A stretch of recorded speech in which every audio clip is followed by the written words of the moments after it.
बिस्मिल्लाहिर्रहमानिर्रहीम। अस्सलामु अलैकुम वरहमतुल्लाहि वबरकातुहू। मोअज़्ज़िज़ हाज़रीन इकराम, बुज़ुर्गान कौम और मिल्लत, इज़्ज़तदार माँ और बहनों, गयूर नौजवान साथियों, मजलिस इत्तेहादुल मुस्लिमीन के नायब सदर महाराष्ट्र जनाब यूसुफ पुंजानी साहब, शहर सदर अमरावती हाजी इरफान साहब, अब्दुल हमीद साहब, शहजाद खां साहब, मोहम्मद इकबाल साहब, हाफिज़ ताहिर साहब, मौलवी कराम साहब, सैयद मुजीब साहब ज़िला सदर और मजलिस इत्तेहादुल मुस्लिमीन के 25 उम्मीदवार जो अमरावती के बल्दिया इंतखाबात में हिस्सा ले रहे हैं। अज़ीज़ान मिल्लत, मेरी आप तमाम लोगों से दरख्वास्त है कि 15 तारीख़ के दिन आप अपने इत्तेहाद का मुज़ाहरा करिए, अपने सियासी शऊर का मुज़ाहरा करिए और अपने एक एक वोट का सही इस्तेमाल मजलिस इत्तेहादुल मुस्लिमीन के हक़ में करिए, ताकि आपका वोट ज़ाय ना हो, बल्कि आपका वोट इस बात की गवाही दे कि अमरावती में हम अपनी सियासी लीडरशिप को मजलिस इत्तेहादुल मुस्लिमीन के ज़रिए से मजबूत करेंगे। आपका एक एक वोट आपके प्रभाग में जो मसाइल हैं उसके हल के लिए एक बेहतरीन कदम होगा। मैं आपसे फिर से कह रहा हूँ कि अपने वोटों के डिवीज़न को होने से रोकिए। लोग पार्टी आएंगे, मुख्तलिफ बातें आपसे करेंगे, मगर आप अगर मुत्तहदा तौर पर अपने वोट का इस्तेमाल करेंगे तो ये इसकी मिसाल सारे महाराष्ट्र में दी जाएगी कि कैसे अमरावती की आवाम ने अपने इत्तेहाद को मजबूत किया और अपनी सियासी क़ियादत को मजबूत किया और ज़मीनी सतह से मजलिस इत्तेहादुल मुस्लिमीन के उम्मीदवार अगर कामयाब होंगे तो वो एक लीडरशिप पैदा होगी आपकी, जो आपके मसाइल को हल करेगी। और याद रखिए मेरी इस बात को, महाराष्ट्र हो या भारत हो, इसकी राजनीति की या सियासत की तल्ख़ हकीकत यह है कि सब समुदायों के पास अपना अपना नेता है। अगर किसी कौम के पास उसका नेता नहीं है तो वो अल्पसंख्यक समाज मुसलमान है। मैं आपको बता रहा हूँ कि आप अगर सिर्फ वोटर बनकर रहना चाह रहे हैं तो फिर याद रखिए उसका नुकसान हम उठा रहे हैं। पिछले 70 साल से हम सिर्फ वोट डालकर अपने घर में जाकर बैठ जाते हैं।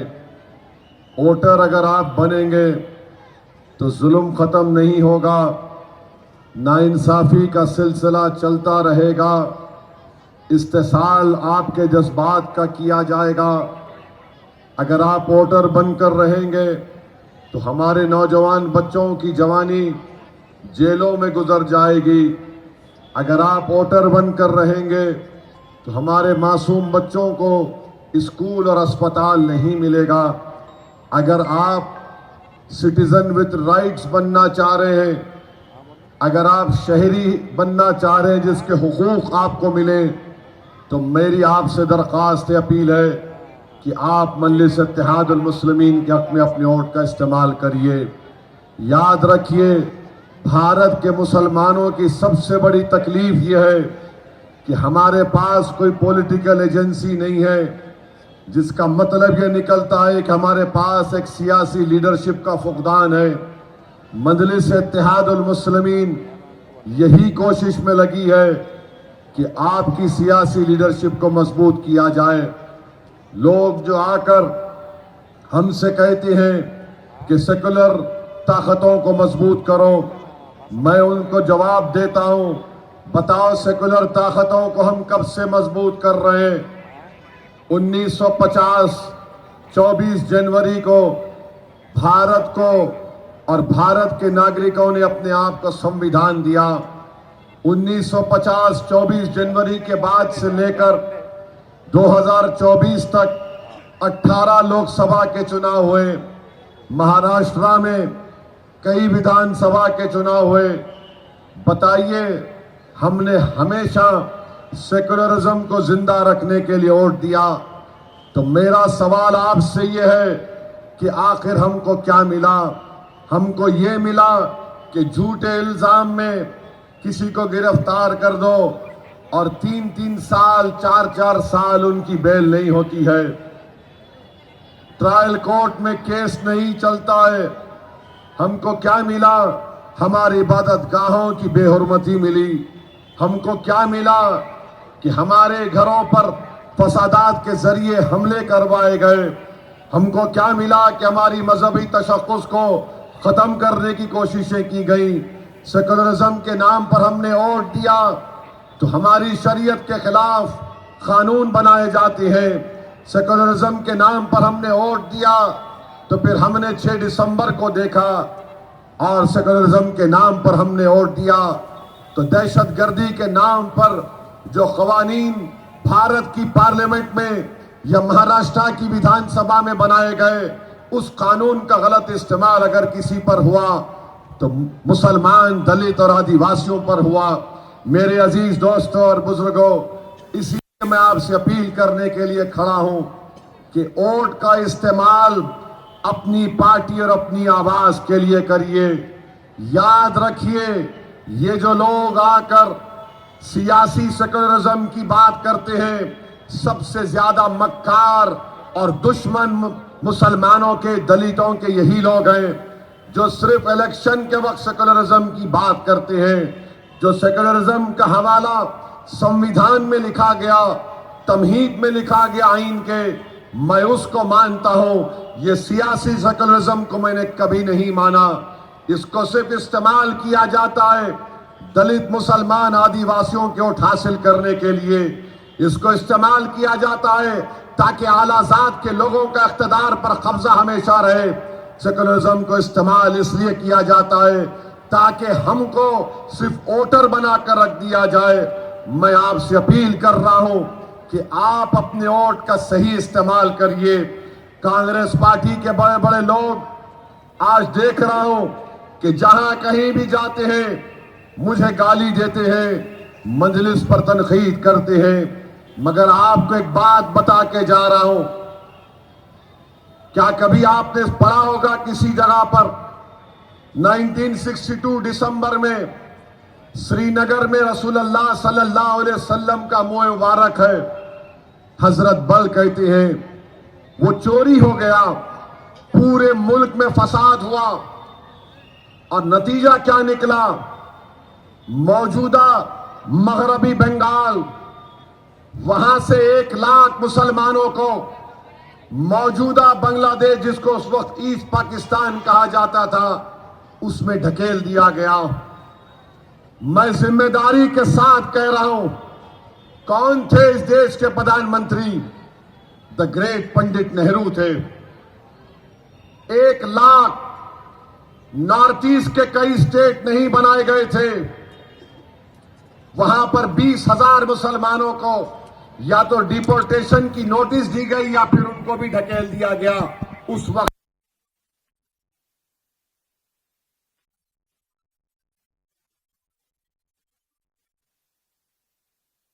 ज्यादा फसादात में मरने वालों की तादाद मुसलमानों की थी। आज कांग्रेस के लोग हम पर तनकीद करते हैं। आप ही के प्रदेश महाराष्ट्र में मुंबई में ट्रेन ब्लास्ट हुआ, ट्रेन ब्लास्ट में 185 लोग मारे गए, 11 मुसलमानों को गिरफ्तार किया गया, 19 साल जेल में थे बच्चे, 19 साल। 19 साल के बाद बॉम्बे हाई कोर्ट ने उनको बेकसूर करार दिया। मैं पूछना चाहता हूं कांग्रेस पार्टी के लोगों से, क्या तुम में हिम्मत है, क्या तुम्हारे नेताओं में हिम्मत है कि तुम जाकर वाहिद शेख से मिल सको? क्या तुम्हारे पास हिम्मत है सज्जाद अंसारी से जाके मिलो? वो सज्जाद अंसारी जब जेल को गया तो उसकी बीवी हामिला थी। वो आज मीडिया को कहता है कि जब मैं जेल को गया मेरी बीवी हामिला थी, मुझे बेटी पैदा हुई, मैंने अपनी बेटी को कभी जेल के सलाखों के पीछे से देखा या कोर्ट में जब पेशी थी उस वक्त देखा मैंने। क्या ये इंसाफ है? ये सेकुलरिज्म है? एक कमाल अंसारी मधुबनी बिहार के जिंदगी में मुंबई को नहीं गया, ले जाकर उसको जेल में सड़ा दिया गया। कोविड में कमाल अंसारी मर गया, वो जिंदा नहीं रह सका कि कम से कम उसको खुशखबरी मिल जाती कि वो बेकसूर था। कौन कर रहा था? हुकूमत कांग्रेस कर रही थी ना। आज गाली मुझे देते हैं, पूछिए इनसे एहतशाम खुतबुद्दीन सिद्दीकी कौन था, मोहम्मद फैसल कौन था, नवीद हुसैन खान कौन था, आसिफ खान कौन था, मोहम्मद अली कौन था। मुंबई के शिवाजी नगर में 120 स्क्वायर फीट के खोली में रहता था, तो कांग्रेस की हुकूमत ने कोर्ट में चार्जशीट में लिखा कि इसके 120 स्क्वायर फुट की खोली में रोज 12 लोग आकर दहशतगर्दी के प्लानिंग करते थे। जिस जगह पर 4 लोग नहीं खड़े हो सकते, 11 लोग 12 लोग कैसे बैठे होंगे? कोर्ट ने, पूरे हाई कोर्ट ने इल्जामात को बरी कर दिया। आज कांग्रेस पार्टी मुझ पर गाली देती है। बताओ, 185 लोग मारे गए, उनको नहीं मालूम किसने मारा। ये 11 मुसलमान, एक मर गया, उसमें 10 ये नहीं जान पा रहे कि हमने 19 साल क्यों खराब किए, क्यों खराब किए। ये 10 मुसलमान तुमको, अमरावती के लोगों को पुकार कर कह रहे हैं हमारी आवाज कहां है, हमको कोई छुड़ाने क्यों नहीं आया। यही अमरावती में आज कोई वाकया हुआ, मैं नाम नहीं लेना चाहता, 3-3 साल से जेल में है। बताओ क्या होगा उनका? ट्रायल कोर्ट में केस क्यों नहीं चलता उनका? बेल क्यों नहीं मिलती उनको? और कोई उनके बारे में बात क्यों नहीं करता? मैं कर रहा हूं, किसी के बाप से बगैर डर के कह रहा हूं। कसूर यह है कि नाम मुसलमान है तो मुल्जिम है तो जेल में सड़ेगा। अरे ट्रायल चलाओ, दम है तो विटनेसेस को लाओ, चलाओ, डे टू डे ट्रायल चलाओ, मालूम हो जाएगा, दूध का दूध पानी का पानी हो जाएगा। मगर नहीं बात करेंगे। ओवैसी भड़काऊ भाषण देता है। अरे जालिमों, पापियों, सच्चाई को बयान करना अगर भड़काऊ भाषण है तो पूरे भारत में दूंगा भड़काऊ भाषण। आप बताइए क्या हो रहा है, क्या हो रहा है? और फिर मुझे बड़ी बड़ी गालियां। ओवैसी ये है, अकोला में एक मौलाना आए थे जलगांव से, मौलाना बोल दिए कि मैं मजलिस को ही खत्म कर देता हूं। मौलाना कशो करामात है क्या आपके पास? उन्होंने बोले हैदराबाद से आए, उनको हम भिजा देंगे। वहां पे अकोला का वो उनका आमदार बोल रहा है कि हैदराबाद को नहीं जाने देंगे, हमारे पास पहलवान है, यहां पर भी पहलवान है। अरे आखिर किस्सा क्या है रे भाई? कोई तो खुश हो मुझसे। मर्द है तो कुछ नहीं, महिला है तो कुछ नहीं। मेरा हाल तो ऐसा हो गया, मेरा हाल तो ऐसा हो गया कि सबको एक ही मर्द नजर आ रहा है, सब मैं ही हूं काली। हम पे ही कंकर। अरे कोई तो बोलो, तुम तो बोलो कि कोई पत्थर से ना मारे हमारे दीवाने को। हमको गाली दे रहे। अच्छा फिर आप देखो, सुप्रीम कोर्ट में 2 बच्चों की बेल नहीं हुई, 5.5 साल जेल में थे। आपको मालूम वो सुप्रीम कोर्ट ने कौन से कानून का हवाला देकर उन 2 नौजवान बच्चों को बेल नहीं दी। मालूम आपको? मेरे को मालूम। और ये कोई सेकुलरिज्म का नाम बोलने वाले बोलते नहीं हैं। सुप्रीम कोर्ट ने अनलॉफुल एक्टिविटीज प्रिवेंशन एक्ट के सेक्शन 15A का हवाला दिया, जिसमें कहा एनी अदर मीन्स। ये कानून कौन बनाए थे मालूम आपको? चिदम्बरम साहब, मनमोहन सिंह की हुकूमत थी। पूछो, ये कांग्रेसी आएंगे ना, मालूम हुआ कि वो टुट्टा भी आएगा कल, पूछो उससे। खैर उसको तो बेचारे को मालूम ही नहीं। 15A बोले तो बोलेगा मैं 1 क्लास में था। ये कानून जब बन रहा था, चिदम्बरम कानून लाए थे, पूरी पार्लियामेंट में मैं अपनी बड़ाई नहीं बयान कर रहा हूं, पूरी पार्लियामेंट में मैं अकेला था जिसने कहा था कि इस बाय एनी अदर मीन्स का इस्तेमाल पुलिस की तरफ से सिर्फ मुसलमान, दलित, आदिवासियों पर होगा, और जो पढ़े लिखे लोग हुकूमत की गलत पॉलिसियों को समझ के उनके खिलाफ इस्तेमाल होगा। आज क्या हुआ आप देख रहे हैं। सुप्रीम कोर्ट ने कहा, इसी टेररिज्म का डेफिनेशन के तहत सुप्रीम कोर्ट ने कहा इन 2 बच्चों को बेल नहीं मिल सकती। और बेशर्मी की हद है कांग्रेस वालों की। और ये बेल मिलना था इनको, क्यों नहीं मिली? अरे कभी आईने में चेहरा देखो, कितना बदनुमा नजर आता है। तुमने कानून बनाया, तुमने कानून बनाया। मैं पुकार रहा था पार्लियामेंट में, मत बनाओ, मत बनाओ। आपको मालूम इस कानून में UAPA में किसी को पकड़ लिया जाता है तो पुलिस 180 दिन का डिटेंशन रख सकती है। 180 डेज,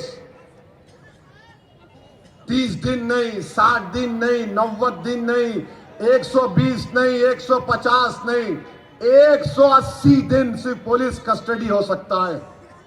कौन बनाए? ये कांग्रेस वाले बनाए। पूछो अपने आप से, वो जो 19 साल जेल में सड़ गए, वो जो बच्चे 5.5 साल से जेल में हैं, वो जो भीमा कोरेगांव के केस में स्टैन स्वामी, जो 85 साल का बूढ़ा, जो पुलिस को जेल के अथॉरिटीज को लिख के दिया कि मैं हाथ से पानी नहीं पी सकता, मेरे को स्ट्रॉ दो, जेल में मर गया वो। और आज आप हमको गाली देते। 2019 में अमित शाह UAPA कानून को और गंदा किए। किसने सपोर्ट किया? किसने सपोर्ट किया मालूम आपको? न नहीं जानते हाथ उठाओ, शर्माओ मत। जो नहीं जानते किसने तायीद की उसकी, पूरे उठाओ। जो जानते हाथ उठाओ। तो नहीं जानते पूरे हाथ उठाओ, मैं बोलूंगा क्यों। हाथ उठाओ पूरे। अब ये हाथ का तुमको वास्ता दे रहा हूं, तुम हाथ को वोट नहीं देना। यही हाथ वालों ने 2019 में मोदी के कानून की तारीफ की थी। जाकर उठाकर देख लो 2019 UAPA अमेंडमेंट। मैं पार्लियामेंट में खड़े होकर इन कांग्रेसियों को देख के बोला, मैं अल्लाह से दुआ करता हूं कि तुम भी जेल में जाकर सड़ना, तुमको मालूम होगा मेरा गम क्या होता है। तो पूरे कांग्रेस के लोग खड़े हो गए, हमको बोले, हमको बोले। मिला हो तुमको ही बोला, क्या करते। वो बीजेपी वालों को समझ में नहीं आ रहा, इन्हें हमारे पे कभी गुस्सा निकाल रहा, कभी इन पे निकाल रहा, हो रहा क्या। मैं बता दिया कि कांग्रेस उस दिन उस गंदे कानून के हक में वोट दिया, और उसी कानून की वजह से 2019 का UAPA कानून, 2008 का चिदम्बरम का UAPA कानून मिलकर आज मासूम लोगों की जानों को बर्बाद कर रहा है। यकीनन हम दहशतगर्दी के खिलाफ है। इस्लाम आया तो दहशतगर्दी को मिटाने आया। इस्लाम आया तो अबू जहल टेररिस्ट का खात्मा हुआ। इस्लाम आया तो अबू लहब के टेररिज्म का खात्मा हुआ। हम तो टेररिज्म को खत्म करना चाहते हैं, मगर तुम गंदे कानून बना बनाकर। और स्पीकर, जब मैं उस अमेंडमेंट जो अमित शाह लेकर आए थे मैं नोटिस दिया कि मैं इसके खिलाफ वोट का मुतालबा किया। मैं वोट का मुतालबा कर रहा था ताकि कम से कम इन कांग्रेस वालों में गीरत पैदा हो जाए। आपको मालूम, हर उस पर मैं वोट पूछ रहा था, सिर्फ 2 लोग उस कानून के खिलाफ वोट दे रहे थे, एक ओवैसी और दूसरा इम्तियाज जलील, और ये कांग्रेस वाले मोदी के साथ वोट डाल रहे थे। मैं चैलेंज कर रहा हूं कांग्रेस पार्टी को, बोलो मैं सच बोल रहा हूं नहीं बोल रहा हूं। तुम आज आकर हमसे भीख मांगते हो, हमारे बच्चों की जिंदगियां बर्बाद हो गई। ये सच्चाई को बयान करना इनको तकलीफ होती है, तो याद रखिए, अपने वोट का सही इस्तेमाल करिए। और मैं कांग्रेसी लोगों से, ये नाम निहाद सेकुलर कायदीन से कहना चाह रहा हूं, किसी शायर ने अच्छा कहा था, और उनसे भी कहना चाह रहा हूं जो आजकल ज्यादा मेहरबान है, जबान काट लो लहजा नहीं बदलेगा। जबान काट लो लहजा नहीं बदलेगा। तुम्हारी सोच के सांचे में ढल नहीं सकता। मुझे भी मोम का पुतला समझ रहे हो क्या? तुम्हारी लो से ये लोहा पिघल नहीं सकता। तो मेरे अजीज दोस्तों और बुजुर्गों, 15 तारीख के दिन पतंग के निशान पर बटन दबाएंगे नहीं दबाएंगे? और माशाल्लाह से पाना अपना काम कर रहा है। पाना जो है ना, मोदी जी के नटों को, बोल्टों को हिला कर रहा है। तब समझ में नहीं आ रहा पाने का इस्तेमाल कैसे करना। ये खुदा का निजाम है। अब पाना क्या करेगा नहीं मालूम, मगर आपको अपने वोट का सही इस्तेमाल करना है। पतंग के निशान पर बटन दबाना है। और यहां यूसुफ पुंजानी साहब बोले, साहब जरा वो घड़ी पे भी बोल दो। इन्हों आए हैं, मोदी का साथ दे रहे हैं, चिचा को धोखा दे दिए, मोदी का साथ दे रहे हैं। वक्फ का काला कानून जो संविधान के खिलाफ है, उसमें आपने मोदी के इस काले कानून के हक में वोट दिया। अब इनके लोग गले में पट्टा डालकर अपने चेहरे को छुपा रहे हैं। अरे तुम अपने चेहरे पर मोदी का मास्क लगा कर आओ। तुम मोदी के वोट के नाम पर वोट ले रहे हो। अजीत पवार को वोट देने का मतलब यह है कि मोदी को वोट देना। क्या आप मोदी को वोट देंगे? जरा जोर से बोलो। दोनों है ना यहाँ पे, एक विधानसभा के हैं, एक क्या है उन्होंने आमदार है। दोनों को मालूम होना कि आप मोदी को वोट देने वाले हैं। ये बात 15 तारीख को आपको दिखाना पड़ेगा इंशाअल्लाह ताला। और पूरी ताकत के साथ अपने वोट का इस्तेमाल करिए। डरने और घबराने की जरूरत नहीं है। आप ये बताइए कि अमरावती में पेट्रोल की कीमत क्या है?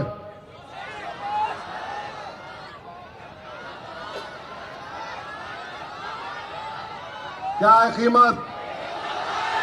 110। आप लोग खुश हैं? गुजरात में कितना है मालूम आपको? 94 रुपीज ओनली। गुजरात में 94, यहां पे 110, 110।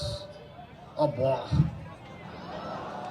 ये ट्रिपल इंजन की सरकार है। ये ट्रिपल इंजन की सरकार है। आप बताइए, 26 रुपये कम गुजरात में, और भारत की दूसरी सबसे बड़ी प्रदेश में 110 रुपये है। क्या करेंगे आप? क्या आपको तकलीफ नहीं हो रही है? अच्छा, जब से बीजेपी आई, एक सवाल का जवाब दो आप। कितनों को यहां पर अपने बच्चों के मुस्तकबिल की फिक्र होती है, जिसमें उनकी जान की भी फिक्र, बेटियों की हिफाजत की फिक्र, इबादतगाह की हिफाजत की। हाथ उठाओ, डरना नहीं। डरेंगे तो मर जाएंगे। हाथ उठाओ। फिर ये कौन सा राज कर रहे हैं? सबका साथ, सबका विकास, सबका विश्वास। मेरे भाई, मैं आपको ये कह रहा हूं कि डरना अगर है तो अल्लाह से डरो। किसी हुक्मरान से डरने की जरूरत नहीं है। इंशाअल्लाह ताला हम भारत के बाइज्जत नागरिक हैं। संविधान जिसको बाबा साहिब ने बनाया वो राइट टू इक्वालिटी की बात करता है। और याद रखो, तुम खत्म होने नहीं आए हो इस दुनिया में। जब तक तुम और हम जिंदा रहेंगे दुनिया बाकी रहेगी। जब तक मोहम्मद मुस्तफा सल्लल्लाहु अलैहि वसल्लम का उम्मती जिंदा रहेगा, अल्लाह उस वक्त तक क़यामत को नहीं बिजाएगा जब हम नहीं तो दुनिया नहीं। याद रखो मेरी इस बात को। तारीख को पढ़ो, तारीख को पढ़ो। आज जो लोग जुल्म कर रहे हैं, जबर कर रहे हैं, कल ये मिट जाएंगे सफ़े हस्ती से। नाम रहेगा तो अल्लाह का रहेगा, नाम रहेगा तो हमारा रहेगा। तो मेरे अजीज दोस्तों और बुजुर्गों, मैं आपसे अपील कर रहा हूं, लगाएंगे नारा आखिर में, क्यों फिक्र कर रहे आप? आखिर में लगाएंगे, सबको सुनाई देना। मेरे अजीज दोस्तों और बुजुर्गों, एक ड्रामा महाराष्ट्र में हो रहा है। मुंबई में बैठकर देवेंद्र फडणवीस, शिंदे, अजीत पवार बैठकर मुंबई में वड़ा पाव भी खा ले रहे, मलाई भी खा ले रहे, और बेचारा किसान खुदकुशी कर रहा है। नौजवान बेरोजगार हो गया। अब नगर पालिका के चुनाव आए तो तीनों क्या करे? एक दूसरे की पीठ, इधर एक इधर एक उधर। हम लोग हैदराबाद में बोलते, तू मेरी पीठ खुजा, मैं तेरी पीठ खुजाता हूं। आप बताओ ये क्या ड्रामा है? महाराष्ट्र की जनता बिहार के बाद बड़ी बाशऊर जनता है, सियासत को बड़ी करीब से देखती है। मैं आपसे अपील कर रहा हूं कि आप इनके साजिश का शिकार मत हो जाइए। अपने वोट का इस्तेमाल सही तरीके से करिए। यकीनन जहां पर आप बसते हैं वहां पर बहुत से मसले मसाइल हैं, बहुत से तकालीफ हैं। स्कूल की बिल्डिंग्स और स्कूल की जरूरत है, पीने के पानी का मसला है, बहुत से मसाइल हैं। अगर एक अच्छा कॉरपोरेटर जो मंजलिस का साबित होगा, अगर आप उसको कामयाब करेंगे तो इंशाअल्लाह ताला अमरावती में और तरक्की आएगी। तो मेरी आपसे दरमंदाना अपील है कि पतंग के निशान पर वोट दीजिए। और ये जो बीजेपी वाले आजकल बहुत बातें कर रहे हैं, मेरे कपड़ों के बारे में बात कर रहे हैं आजकल, ये क्या है ना? आपको मालूम, नाथूराम गोडसे औरतों से बड़ा चमकता था। नाथूराम गोडसे उधर थे,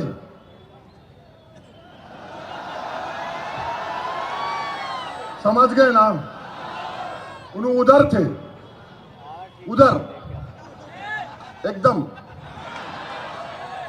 समझे नहीं समझे? समझे नहीं समझे? नाथूराम गोडसे उल्टे थे, उन्होंने भी ऐसी कपड़ों पे दीवाने थे, समझे? तो ये सब गोडसे के चाहने वाले हैं।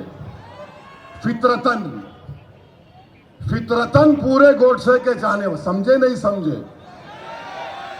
लूती थे, हजरत लूत अलैहिस्सलाम की कौम भी ऐसी। अब समझ में आया? आ गया ना? तो हैदराबाद में बोलते हैं उनको टुई थे, टुई थे उन्होंने। नाथूराम गोडसे कपड़ों पे। मेरे भाई, तुम लोगों को कोई मर्द से वास्ता नहीं पड़ा, इसीलिए जो चाहे बोलो। याद रखो, तुम्हारी सरकार है ना, तुम बड़े उछल उछल के बोल रहे हो। इख्तिदार किसी के पास नहीं रहता मेरे भाई। महाराष्ट्र के ये किले जो आज वीरान पड़े हुए हैं, ये इस बात की गवाही दे रहे हैं कि इख्तिदार किसी के पास नहीं रहता। आज तुम इख्तिदार के नशे में चूर होकर मजलूम दलित, मुसलमान और किसानों पर तुम जुल्म कर रहे हो, मगर इंशाअल्लाह ताला तुम्हारे दौर का खातिमा होगा। तुम्हारा जुल्म ज्यादा देर तक नहीं चलेगा। मैं आपसे अपील कर रहा हूं कि बीजेपी के लोग अब चाइना से कह रहे हैं कि आके पैसा लगाओ भारत में। चाइना से कह रहे हैं आओ इन्वेस्ट करो भारत में, और चाइना डेमस्टॉक डेपसांग में 1000 स्क्वायर किलोमीटर पर कब्जा करके बैठा हुआ है। हम 15 पेट्रोलिंग पॉइंट पर हमारी फौज नहीं जा सकती। चाइना ऑल वेदर रोड बना चुका है भारत की जमीन में। चाइना वहां पर अपने सिपाहियों के लिए ऐसे घर तामीर किया जिसमें, क्योंकि पहाड़ियों पर 20,000 फीट ऊपर है, हीटर का इंतजाम है। हमारी जमीन पर चीन कब्जा करके बैठा हुआ है। ऑपरेशन सिंदूर हुआ, हमने पाकिस्तान के उन 9 एयरबेसेस को ब्रह्मोस मिसाइल से उसके परचखे उड़ा दिए। और जब हम ऑपरेशन सिंदूर के जरिए दहशतगर्द के अड्डों पर हमला कर रही थी हमारी बहादुर एयरफोर्स, तो चाइना ने अपनी एयरक्राफ्ट दिए, चाइना ने पूरी टेक्नोलॉजी को दिया, चाइना ने अपने सैटेलाइट पाकिस्तान को दिए। मैं पूछना चाहता हूं आरएसएस बीजेपी से, क्या ये आपकी देशभक्ति है? वो चाइना जिसने हमारी फौज पर हमला किया, पाकिस्तान की हथियारों से मदद की, क्या ये आपकी देशभक्ति है? अगर ये देशभक्ति है तो वैसी तुम्हारी देशभक्ति को झूठा कहता है, झूठा मानता है। मोदी जी, आप बताइए। ट्रम्प बोल रहा है, Modi came to me and told me sir please, sir please. बोलो बीजेपी वालों, बोले नहीं बोले उन्होंने? मैं कह रहा हूं मोदी को नहीं बोलना चाहिए था, मोदी नहीं बोल सकते, मगर इनको ट्रम्प से इतना डर क्यों है? तुम हर दिन बोलते उन्हें बच्चे पैदा करो, तुम हर दिन कुछ क्या बकवास बकते रहते, मगर ट्रम्प पे क्यों नहीं बोलते? ट्रम्प का वजीर बोल रहा है जब तक मोदी कॉल नहीं करेंगे ट्रेड डील नहीं होगी। क्या हो रहा है देश में? चाइना जो पाकिस्तान की मदद किया, आप उसको बोल रहे हैं पैसा लगाओ। वो ट्रम्प हमको इजी ले रहा है। तो मेरे अजीज दोस्तों और बुजुर्गों, ये देश का असल हाल है। बीजेपी बड़ी बड़ी बातें करती है, मगर एडवांटेज इनको इसलिए मिलता है क्योंकि ये जो नाम निहाद सेकुलर पार्टीज हैं, इनमें ये अहल नहीं है, इनमें काबिलियत नहीं है कि बीजेपी को हरा सके। मजलिस के जरिए आप अपनी लीडरशिप को मजबूत करिए, पतंग के निशान पर बटन दबाइए। मैं बार बार आपसे अपील कर रहा हूं, ये इलेक्शन जमीनी सतह की आपकी लीडरशिप को मजबूत बनाना है। तो मेरी आपसे दर्दमंदाना अपील है कि आप पतंग के निशान पर वोट दीजिए। मुझे नागपुर में भी जाकर एक इंतखाबी जलसे से मुझे वहां पर शिरकत करना है और तकरीर करना है। आप तमाम आए, मगर इस जोश और जज्बे को 15 तारीख तक बरकरार रखिए। कोई इंडिपेंडेंट भी आ जाएंगे, कोई वो आ जाएंगे। देखिए, मुत्तहिद रहिए, मुत्तहिद रहिए और अपनी इस चीज को अपने दिल में डाल दीजिए ये इलेक्शन मेरे लिए बहुत अहम है। यही दरख्वास्त करने के लिए मैं आपके पास आया था और आपसे अपील कर रहा हूं कि मुत्तहिदा अपने वोट का इस्तेमाल पतंग के निशान पर करिए। मेरे साथ नारा लगाइए, नारे तकबीर, नारे तकबीर, मजलिस-ए-इत्तेहादुल मुस्लिमीन। बहुत बहुत शुक्रिया, आप इस दीवाने की बात को सुनने फिर से आए। अल्लाह आपकी इस मोहब्बत को बरकरार रखे। क्या करना,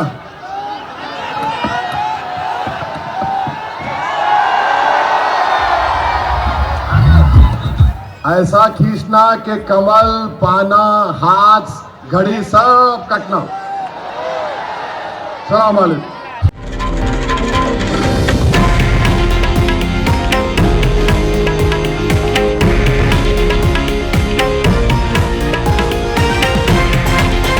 हे आहे देशातील नंबर 1 न्यूज नेटवर्क आणि आपण पाहत आहात TV9 मराठी, एकमेव।